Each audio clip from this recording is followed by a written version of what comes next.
गोवा ये सिर्फ एक डेस्टिनेशन नहीं, ये एक फीलिंग है।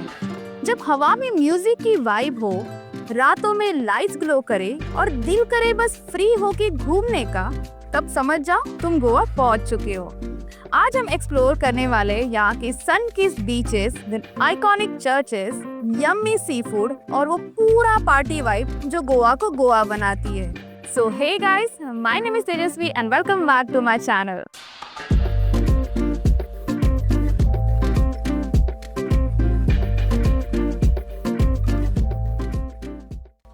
तो आज के इस वीडियो में मैं आपको गोवा की कंप्लीट टूर देने वाली हूँ। लाइक यहाँ पर आप कैसे आ सकते हो, देन कहाँ पर स्टे करना बेस्ट रहेगा, लाइक नॉर्थ गोवा या फिर साउथ गोवा में। उसके बाद यहाँ के सारे प्लेसेस के बारे में जानेंगे, देन फेमस फूड, कैफेज के साथ साथ activities, party and everything. Also end of the video मैं आपको एक प्रॉपर आइटनरी भी बना के दूंगी विद सभी का कॉस्टिंग। तो अगर आप गोवा आने का प्लान कर रहे हो तो ये वीडियो एंड तक जरूर देखना। Goa is divided into two parts. एक है नॉर्थ गोवा जहाँ parties, clubs, flea markets and एकदम क्राउडेड बीचेस आपको देखने मिलेंगे। वही दूसरा है साउथ गोवा जिसे ओल्ड गोवा भी कहा जाता है और यहाँ आपको चर्चेस देखने मिलेंगे, देन एकदम peaceful and laid back vibes, than less crowded beaches देखने मिलेंगे। तो ट्रांसपोर्टेशन को भी मैंने दो पार्ट्स में डिवाइड किया है, that is north and south. तो गोवा आने के वैसे तो मल्टीपल वेज है, जिसमें सबसे फर्स्ट इज बाय फ्लाइट। अगर आप नॉर्थ गोवा में रुकना चाहते हो तो वहाँ का nearest airport is Manohar international airport, जिसे मोपा ये नाम से भी जाना जाता है। यूजुअली यहाँ की फ्लाइट्स आपको चीप रेट में मिल जाएगी, एज ये जो एयरपोर्ट है वो सिटी सेंटर से थोड़ा दूर है। तो एयरपोर्ट से सिटी तक आने के लिए भी मल्टीपल वेज है, जिसमें से सबसे फर्स्ट इज गवर्नमेंट ऑपरेटेड बस। मल्टीपल बसेस चलती है फ्रॉम एयरपोर्ट टू सिटी, तो आप उससे ट्रैवल कर सकते हो। अदर देन दैट यहाँ पर गवर्नमेंट ऑथराइज प्रीपेड टैक्सीज भी है। ऑल्सो गोवा माइल्स करके एक ऐप भी है जिससे टैक्सीज का बुकिंग होता है, तो वो भी एक ऑप्शन है। एंड लास्टली प्राइवेट टैक्सीज का भी ऑप्शन है। गोवा में कहीं पर भी ओला उबर सर्विस नहीं चलती है, तो ये चीज़ ध्यान में रखना। तो अगर आप साउथ गोवा आना चाहते हो बाय फ्लाइट तो यहाँ का nearest airport is Dabolim airport, जो कि सिटी में ही है। तो यहाँ से आपको इजीली ट्रांसपोर्टेशन के ऑप्शंस मिल जाएंगे। तो अब next option to reach Goa is by train. अगर आप नॉर्थ गोवा आते हो बाय ट्रेन तो nearest railway station is Thivim railway station, जहाँ पर ज़्यादातर ट्रेन रुकती है। तो रेलवे स्टेशन से सिटी तक आने के लिए टैक्सी का भी ऑप्शन है या फिर बसेस भी चलती रहती है। अगर आप साउथ गोवा बाय ट्रेन आते हो तो nearest railway station is Madgaon, जहाँ पर ऑलमोस्ट सभी ट्रेन रुकती है। तो वहाँ से भी सेम आपको टैक्सी या फिर बसेस का ऑप्शन मिल जाएगा। अब एक चीज़ ध्यान में रखना, अगर आपकी रिटर्न जर्नी भी सेम रेलवे स्टेशन से ही होगी तो आई विल रेकमेंड कि आप स्टेशन के नियर बाय से ही बाइक या फिर कार रेंट पर ले ले, ताकि आपको रिटर्न आते वक्त भी काम आएगा। गोवा में आपको ऑलमोस्ट सभी जगह पर कार एंड बाइक रेंट पर इजीली मिल जाएगी, जहाँ पर बाइक का कॉस्ट स्टार्ट होता है कुछ अराउंड 400-500 रुपीज़ से, और कार का कॉस्ट होता है कुछ 1200 रुपीज़ से 5 सीटर कार का। अब ये जो कॉस्ट है वो एज पर सीजन, देन आप कौन सी बाइक या फिर कौन सी कार लेते हो उसके हिसाब से चेंज होता रहता है। अब मेक श्योर करना कि आप गोवा में आके येलो नंबर प्लेट वाली ही बाइक या फिर कार रेंट पर ले। अगर आपका वाइट नंबर प्लेट होगा तो आपको पुलिस से बहुत ज़्यादा प्रॉब्लम हो सकती है। अब एक और चीज़ मुझे आपको बतानी है, अगर आप गोवा में कार रेंट पे लेते हो तो यहाँ के कुछ रोड्स जो है वो काफ़ी ज़्यादा नैरो है, तो वहाँ पर जाना थोड़ा मुश्किल हो सकता है, तो ये चीज़ ध्यान में रखना। अब third option to reach Goa is by bus. अगर आप नॉर्थ गोवा एक्सप्लोर करना चाहते हो तो main drop location is Mapusa bus depot, जहाँ से आप इजीली सभी जगहों पर जा सकते हो। यहाँ पर मल्टीपल बसेस आती है, like AC, non AC, sleeper seater, जिसका स्टार्टिंग कॉस्ट होता है कुछ 800 रुपीज़ से फ्रॉम मुंबई। और अगर आप साउथ गोवा बाय बस आना चाहते हो तो एक तो आप पंजिम में उतर सकते हो, जो कि गोवा का कैपिटल है, या फिर आप मडगांव बस स्टॉप पर उतर सकते हो। गोवा में इंटरनली घूमने के लिए साइट सीइंग बसेस का भी ऑप्शन है, जो आपको सारे प्लेसेस घुमाते हैं, तो उनका नंबर मैं स्क्रीन पर आपको शेयर कर दूंगी। अब ये सब के अलावा गोवा में इंटरनली घूमने के लिए टैक्सी का भी एक ऑप्शन है, बट यहाँ के जो टैक्सीज है वो ओवर प्राइस चार्ज करते हैं। तो मैं तो रेकमेंड करूँगी कि आप बाकी ऑप्शंस में से कोई भी एक सिलेक्ट करें गोवा में इंटरनली घूमने के लिए, या फिर गोवा माइल्स ऐप का यूज़ करें। और लास्टली आप चाहे तो गोवा अपना ओन व्हीकल लेके भी आ सकते हैं। गोवा तक आने का रास्ता बहुत ही ज़्यादा खूबसूरत है, तो आपका एक रोड ट्रिप भी हो जाएगा। सो बिफोर मूविंग अहेड, अगर आपको अभी तक मेरा ये वीडियो पसंद ना होगा तो इस वीडियो को लाइक करके मेरे चैनल को सब्सक्राइब भी कर देना। अब अगर मैं स्टे की बात करूँ तो पूरे गोवा में बजट से लेकर लग्जरी स्टे के ऑप्शंस अवेलेबल है। ऑल्सो बैकपैकर सोलो ट्रैवलर्स के लिए ढेर सारे हॉस्टल्स के भी ऑप्शंस अवेलेबल है, जिसका बुकिंग आप ऑनलाइन या फिर डायरेक्टली उन्हें कॉल करके भी कर सकते हो। गोवा में एयरबीएनबी का कॉन्सेप्ट बहुत ज़्यादा है, जिसमें आपको एंटायर अपार्टमेंट या फिर विला वगैरह मिलता है। तो मैं हमेशा गोवा आती हूँ तो एयरबीएनबी से ही मेरा स्टे बुक करती हूँ, जहाँ पर प्रॉपर पार्किंग हो। अब अगर आप बजट ट्रैवलर हो और गोवा में आके सिर्फ parties, clubbing, water sport activities वगैरह करना चाहते हो तो आई विल रेकमेंड कि आप नॉर्थ गोवा में स्टे करें। नॉर्थ गोवा में भी अश्वेम, आरंबोल, मोजिम बीच के यहाँ पर स्टेज काफ़ी सस्ते मिलेंगे। वही अगर आप बागा, अंजुना, वैगटार के यहाँ पर स्टेज देखते हो तो कंपैरेटिवली प्राइस ज़्यादा है। ऑल्सो ये एरियाज थोड़े क्राउडेड भी है। अब अगर आप फैमिलीज के साथ आते हो या कपल हो जिन्हें सिर्फ रिलैक्स करने के लिए गोवा आना है तो उनको मैं सजेस्ट करूँगी कि आप साउथ गोवा में स्टे करें। बहुत ही अच्छी बीच फ्रंट प्रॉपर्टीज़ है। ऑल्सो प्राइस वाइज भी काफ़ी रीजनेबल है। अब एक टिप मैं आपको देना चाहूँगी, अब चाहे आप गोवा में आके बाइक रेंट पर लेते हो या फिर कार रेंट पर या फिर स्टेज हो, फ्लाइट बुकिंग, एवरीथिंग, सभी का cost as per season change होता रहता है। तो ये चीज़ ध्यान में रखना। December end is the high season यहाँ का, जब सभी लोग यहाँ पर पार्टीज़ करें या फिर न्यू ईयर सेलिब्रेशन के टाइम पर आना पसंद करते हैं तो उस दौरान सारे रेट्स डबल ट्रिपल हो जाते हैं। वही अगर आप यहाँ पर ऑफ सीज़न में आते हो दैट इज़ जून जुलाई के टाइम पर तो सारे रेट्स आपको हाफ दिखाई देंगे। तो यही डिफरेंस है यहाँ पर। तो अगर आप एक बजट ट्रैवलर हो तो आई विल रेकमेंड कि आप यहाँ पर ऑफ सीज़न में आए। तो गाइज हमने यहाँ पर आते कैसे हैं, देन इंटरनली कैसे घूम सकते हैं, देन स्टेज के बारे में सब कुछ जान लिया। अब एक एक करके मैं आपको प्लेसेस एंड एक्टिविटीज़ के बारे में बताती हूँ। गोवा में देखने जैसा बहुत कुछ है, लाइक यहाँ के beautiful beaches, forts, old Portuguese style churches, colourful markets, cruise experiences और यहाँ का लोकल गोवन फूड। आप चाहे सनसेट पॉइंट्स एक्सप्लोर करना चाहो, वाटर स्पोर्ट ट्राई करना हो, नाइट लाइफ एंजॉय करना हो या जस्ट बीच पर बैठ के चिल करना हो, गोवा में हर मूड के लिए एक परफेक्ट स्पॉट मिल जाता है। तो नॉर्थ एंड साउथ दोनों जगह के एक एक करके मैं आपको सारे प्लेसेस एंड एक्टिविटीज़ के बारे में बताती हूँ। फर्स्टली हम बात करेंगे यहाँ के ब्यूटीफुल बीचेस के बारे में। नॉर्थ गोवा में आरंबोल, अश्वेम एंड मोर्जिम बीच आपको थोड़ा पीसफुल वाइब्स देंगे, जहाँ क्राउड थोड़ा कम रहता है। वही वैगटार एंड अंजुना बीच काफ़ी फेमस है for beach side cafes and sundowner shacks के लिए, जहाँ सनसेट के टाइम लोग आना पसंद करते हैं।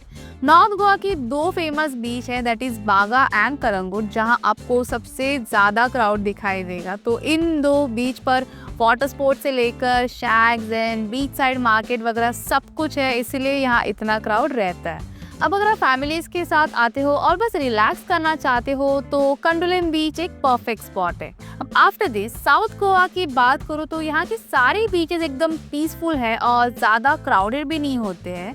ऑल्सो कुछ यूनिक एंड ब्यूटीफुल बीचेस भी आपको देखने मिलेंगे, लाइक बटरफ्लाई बीच, जहाँ तक जाने के लिए छोटा सा ट्रैक करना होता है। उसके बाद पेबल्स बीच है, जहाँ पर जाने के लिए आपको काबू दी रामा फोर्ट से एंटर करके जाना होता है। उसके बाद काकोलेम बीच है, जहाँ वाटरफॉल आपको देखने मिलेगा। एंड देन लास्टली कोला बीच है, जहाँ पर कायाकिंग एक्टिविटी होती है। So after this now let's talk about fort, churches and view points. North Goa में चापोरा, अगोड़ा ये दो फेमस फोर्ट है और साथ ही साथ कुछ लोग रईस मोगोस फोर्ट भी जाना पसंद करते हैं। वही साउथ गोवा में काबू दी रामा फोर्ट एक देखने जैसा है। अब यहाँ फोर्ट्स के बाद चर्चेस भी काफ़ी सारे हैं, जिनमें से ये कुछ फेमस चर्च है गोवा के जो कि सेंटर ऑफ गोवा में लोकेटेड है। अब व्यू पॉइंट्स की बात करूँ तो आप डोनापाला जा सकते हो, देन ओल्ड गोवा की कलरफुल स्ट्रीट एक्सप्लोर कर सकते हो या फिर काबू दी रामा के यहाँ ये व्यू पॉइंट पर फोटोज खिंचा सकते हो। ये सभी पॉइंट्स एकदम फेमस है। So after forts and churches Goa के famous cafes and beach shacks के बारे में बात करेंगे।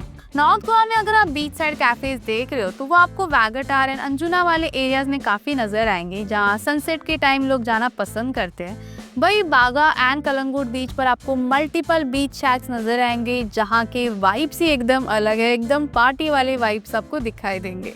साउथ गोवा में Palolem and Agonda beach famous है फॉर कैफेज, वही Palolem, Benaulim and Colva beach famous है फॉर शैक्स। अब वैसे तो पूरे गोवा में आपको हर जगह पर कैफेज एंड बीच शैक्स नजर आएंगे, तो सभी के नाम तो मैं नहीं मेंशन कर सकती, तो मैंने कुछ best rated and famous cafes and beach shacks के नाम यहाँ पर स्क्रीन पर शेयर किए हैं, so do check that out. So after this next we will talk about activities. अब एज गोवा में मल्टीपल बीचेस है, तो यहाँ लोग आके वाटर स्पोर्ट एक्टिविटीज करना भी पसंद करते हैं। नॉर्थ गोवा में बागा और कलंगुट बीच फेमस है फॉर वाटर स्पोर्ट एक्टिविटीज के लिए, वही साउथ में कोलवा एंड पालोलेम बीच पर ये एक्टिविटीज होती है। यहाँ आपको jet ski, parasailing, banana ride, bumper ride के साथ साथ कायाकिंग करने का भी एक्सपीरियंस मिलेगा, जिसका स्टार्टिंग कॉस्ट कुछ 250 रुपीज़ होता है पर एक्टिविटी का। और ये जो कॉस्ट है वो आपके एक्टिविटी के ऊपर डिपेंड करता है। अगर आप यहाँ पर आके parasailing, then dolphin watching, boating, then snorkelling, scuba diving जैसे एक्टिविटीज़ करते हैं, तो उसका कॉस्ट थोड़ा ज़्यादा है एज़ कम्पेयर टू बाकी एक्टिविटीज़ जो मैंने आपको इससे पहले बताया। और एक इम्पॉर्टेंट चीज़ कि ये सभी का कॉस्ट जो है वो एज़ पर सीज़न चेंज होता रहता है, तो ये चीज़ ध्यान में रखना। नॉर्थ एंड साउथ गोवा दोनों जगह की वाटर स्पोर्ट एक्टिविटी का कॉस्ट सिमिलर ही होता है, तो आप चाहे नॉर्थ में स्टे करो या साउथ में, दोनों जगह पर आपको ये एक्टिविटीज़ करने का मौका मिल जाएगा। अब एक्टिविटीज़ में यहाँ पर रिवर क्रूज भी काफ़ी फेमस है, जो कि पंजिम एरिया में मांडू रिवर में चलती है, जिसमें sunset cruise, dinner cruise, DJ party cruise ऐसे मल्टीपल ऑप्शंस होते हैं। इन क्रूजेस का main boarding point generally Mandovi bridge के नीचे होता है, और इसी के अलावा सांता मोनिका पियर और शांता दुर्गा पियर से भी ये क्रूजेस ऑपरेट किए जाते हैं। रिवर क्रूज का कॉस्टिंग कुछ 500 रुपीज़ से स्टार्ट होता है, depending on the cruise and experience. अब डिनर क्रूज का जो कॉस्ट है वो सबसे ज़्यादा होता है, कुछ 1500 से लेकर 1600 के बीच रहता है, और नॉर्मल क्रूज़ का 500 से स्टार्ट होता है, जिसमें भी वीआईपी और नॉर्मल ऐसे दोनों टिकट्स रहती है, और ये कुछ 45 मिनट की राइड होती है। तो आप किसी भी लोकल वेंडर या फिर डायरेक्टली वहाँ पर जाके इसका बुकिंग कर सकते हो। अब गोवा में कसिनो और यहाँ की नाइट लाइफ भी उतनी ही फेमस है, तो उसके बारे में भी जान लेते हैं। यहाँ मांडवी रिवर में आपको काफ़ी सारे फ्लोटिंग कसिनोज नज़र आएंगे, जो कि यहाँ के फेमस है। Big daddy, Deltin, casino pride, ये सब बड़े बड़े कसिनो है यहाँ पर, जहाँ तक जाने के लिए आपको स्मॉल बोट से वहाँ तक लेके जाया जाता है। अब कसिनो जाने से पहले वहाँ की एंट्री कैसे वर्क करती है उसके बारे में जान लेते हैं। कसिनो में एंटर करने का कॉस्ट स्टार्ट होता है फ्रॉम 2500 रुपीज़। अब ये कॉस्ट डिपेंड करता है कि आप कौन से कसिनो में जाना चाहते हो। बिग डैडी जो है यहाँ का फेमस, वहाँ का एंट्री कुछ 4000 रुपीज़ के आसपास है। अब ये एंट्री कॉस्ट में हमें वन टाइम प्ले चिप्स या फिर प्ले कूपन्स हम कह सकते हैं वो मिलते हैं, जिससे हम अंदर जाके गेम्स वगैरह खेल सकते हैं। अब यहाँ पर अंदर ना सिर्फ गेम्स बल्कि rooftop deck, then food, dance, music, ऐसे ढेर सारी चीज़ें हैं जो आप एक्सपीरियंस कर सकते हो। और अगर आप यहाँ पर अपने किड्स को लेकर जाते हो तो एक चीज़ ध्यान में रखना, anyone below 21 years of age को गेमिंग जोन में एंट्री नहीं मिलती है। अब कसिनो की तरह गोवा की नाइट लाइफ भी उतनी ही फेमस है। तो अगर मैं यहाँ के पब्स एंड क्लब्स की बात करूँ तो नॉर्थ गोवा में बागा बीच वाले एरिया में टीटोज लेन में आपको मल्टीपल क्लब्स नज़र आएंगे। वहीं अगर आपको एकदम प्रॉपर क्लबिंग एक्सपीरियंस चाहिए होगा तो आप अरपोरा, वैगटार या कंडोलिम में जाना, जहाँ के क्लब्स थोड़े अच्छे हैं, जहाँ डिसेंट क्राउड आता है। साउथ गोवा के क्लब्स आर डिफरेंट। यहाँ पर हार्डली आपको लाउड म्यूजिक वाले क्लब्स नजर आएंगे, बट यहाँ क्लब्स में आपको लाइव म्यूजिक शोज वगैरह बहुत देखने मिलेगा। और तो और यहाँ पालोलेम बीच के पास साइलेंट नॉइज क्लब भी है, जहाँ पर हेडफोन्स पर सॉन्ग लगाकर लोग एंजॉय करते हैं। तो बहुत ही डिफरेंट एक्सपीरियंस आपको साउथ गोवा में मिलेगा। अब अगर आप ग्रुप ऑफ फ्रेंड्स हो और गोवा में आके पार्टी वगैरह करना चाहते हो तो आई विल रेकमेंड कि आप नॉर्थ गोवा में स्टे करें और वहाँ के क्लब्स में जाए। और अगर आप कपल हो और बस रिलैक्स करना चाहते हो तो साउथ गोवा के क्लब्स आर दी बेस्ट। अब इन क्लब्स के एंट्री के बारे में भी आपको बता दूं तो मेजॉरिटी ऑफ दी जगह पर कपल एंट्री या फिर ग्रुप एंट्री इजीली हो जाती है, बट अगर बॉयज़ ग्रुप हो यानी स्टैग एंट्री, उनको थोड़ा कॉस्टली पड़ सकता है। यहाँ की एंट्री ऑल्सो कभी कभी रिस्ट्रिक्टेड भी होती है, तो ये चीज़ ध्यान में रखना। ऑल्सो ये जो क्लब का एंट्री फीस होता है वो पार्शली या फिर फुल्ली रेडीमेबल होता है, मतलब आप ड्रिंक्स एंड फूड के अगेंस्ट इसे एडजस्ट कर सकते हो। तो जो भी फर्स्ट टाइम जा रहा है क्लब का एक्सपीरियंस लेने, वो पहले ये सारी चीज़ें क्लियर करना और फिर ही किसी क्लब में एंटर करना। तो गाइस पूरे गोवा में क्लब्स भी बहुत ज़्यादा है, तो मैंने उन सभी के नाम मेंशन नहीं किए हैं, कुछ सिलेक्टिव फेमस क्लब के नाम ही आपके साथ शेयर किए। तो बिफोर मूविंग अहेड, अगर आपको अभी तक मेरा ये वीडियो पसंद आया होगा तो इस वीडियो को लाइक एंड शेयर करके चैनल को भी सब्सक्राइब जरूर कर देना। अब after casino and club, let's talk about food. Goa में वैरायटी ऑफ फूड ऑप्शंस है, like veg, non veg, then different cuisine का भी आपको फूड मिल जाएगा। और तो आप गोवा आके यहाँ का गोवन सी फूड खाने बिल्कुल भी मत भूलना। अब एज नॉर्थ गोवा में काफ़ी लोग आना पसंद करते हैं, तो यहाँ पर मल्टीपल प्योर वेज रेस्टोरेंट भी है जहाँ पर जैन फूड भी मिलता है। वही साउथ गोवा में आपको ज़्यादा नॉन वेज मिलेगा एंड एकदम ऑथेंटिक गोवन स्टाइल फूड भी आपको टेस्ट करने मिलेगा। अब पूरे गोवा में मैंने एक चीज़ नोटिस की, दैट इज़ फूड ट्रक का कॉन्सेप्ट बहुत ज़्यादा दिखा मुझे। तो उनके पास famous chicken cafreal, then crispy prawns cafreal वगैरह मिलता है, तो वो तो डेफिनेटली ट्राई करना। So after all this, lastly हम शॉपिंग की बात करेंगे। गोवा में आके शॉपिंग नहीं की तो क्या ही किया। या ना सिर्फ लड़कियां बल्कि लड़के भी आके कुछ ना कुछ तो शॉपिंग करते ही है। यहाँ आपको सुवेनियर से लेकर क्लोथ, ज्वेलरीज, एंटीक आइटम जैसे बहुत कुछ चीज़ें मिलेंगे। तो नॉर्थ गोवा में शॉपिंग करने के लिए आप कलंगुट बीच के पास वाला मार्केट एक्सप्लोर करना, जो कि डेली ओपन रहता है और बहुत कुछ है वहाँ बाय करने के लिए। वही अंजुना का फ्ली मार्केट काफ़ी फेमस एंड बड़ा होता है, बट देन वो सिर्फ वेडनेसडे को ही होता है। अब यहाँ पर आपको बाकी भी बीच के साइड में छोटे छोटे शॉप्स नज़र आएंगे जहाँ से भी आप शॉपिंग अपने लिए कर सकते हो। अब साउथ गोवा की बात करूँ तो बेनुलेम बीच एंड पालोलेम बीच के पास ऐसे मार्केट्स लगते हैं from where you can shop for yourself. So guys, अभी तक हमने यहाँ के बीच, फोर्ट, चर्च, देन बाकी एक्टिविटीज़ वगैरह के साथ साथ कैफ़े, कैसीनो, क्लब सब कुछ देख लिया। बट इन सब के अलावा यहाँ और भी कुछ outskirt and less known places भी है जहाँ पर भी आजकल लोग जाना पसंद करते हैं। तो ये रहे उन सभी के नाम। So guys, after all this, let's talk about itinerary.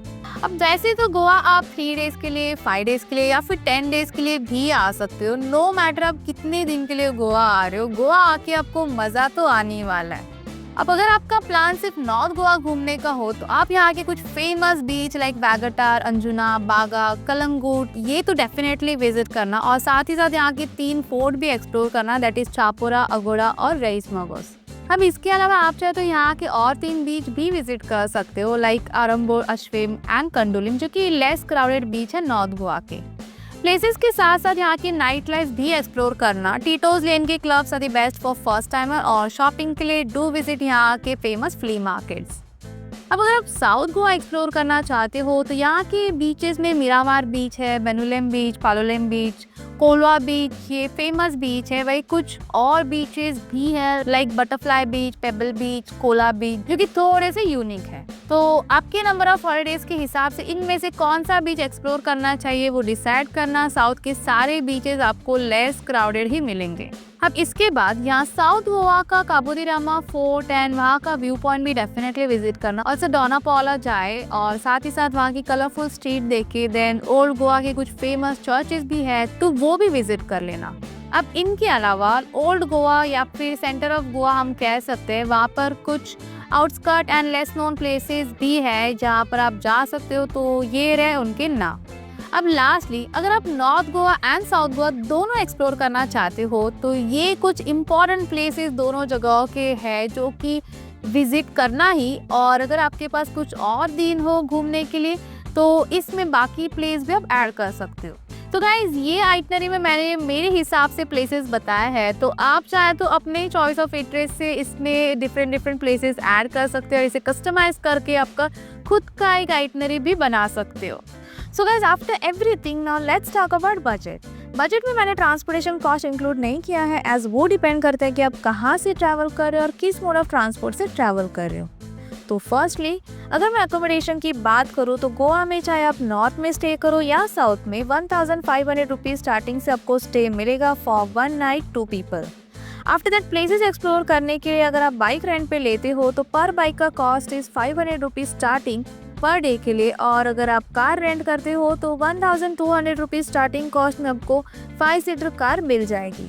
अब अदर देन दिस अगर आप वाटर स्पोर्ट एक्टिविटी करते हो तो कुछ 250 रुपीज़ से उसका कॉस्ट स्टार्ट होता है, वही रिवर क्रूज़ का 500 रुपीज़ से स्टार्ट होता है। और ये कॉस्ट डिपेंड करता है कि आप कौन सी एक्टिविटी करना चाहते हो और कौन सा रिवर क्रूज़ का एक्सपीरियंस लेना चाहते हो। अब लास्टली अगर मैं फूड की बात करूँ तो पर डे का कुछ होगा 700 टू 1000 रुपीज़ के बीच, जो कि टोटली आपके ऊपर डिपेंड करता है। और एक इम्पॉर्टेंट चीज़ जो मैंने आपको पहले ही बताया कि यहाँ गोवा में as per season prices change होती रहती है। नवंबर दिसंबर यहाँ का हाई सीज़न होता है जब सारे प्राइस डबल ट्रिपल हो जाते हैं, वही जून जुलाई ऑफ सीज़न होता है जब सारे प्राइस हाफ हो जाते हैं। तो ये चीज़ ध्यान में रखना। सो गाइज, ये थी गोवा की कंप्लीट इन्फॉर्मेशन। मैंने तो गोवा जाके बहुत एंजॉय किया, जो कि मैं हर बार करती हूँ। तो अगर कभी आप भी गोवा जाते हो या फिर ऑलरेडी जा चुके हो तो आपका वहाँ का एक्सपीरियंस कैसा रहा ये मुझे कमेंट करके ज़रूर बताना। और साथ ही साथ अगर आपको आज का मेरा ये वीडियो पसंद आया होगा तो इस वीडियो को लाइक करके चैनल को सब्सक्राइब करके बेल आइकन भी ज़रूर प्रेस करना, ताकि जब भी मैं कोई न्यू वीडियो पोस्ट करूँ तो आपको उसका नोटिफिकेशन जो आ जाएगा। By that time keep travelling with Tejashwi.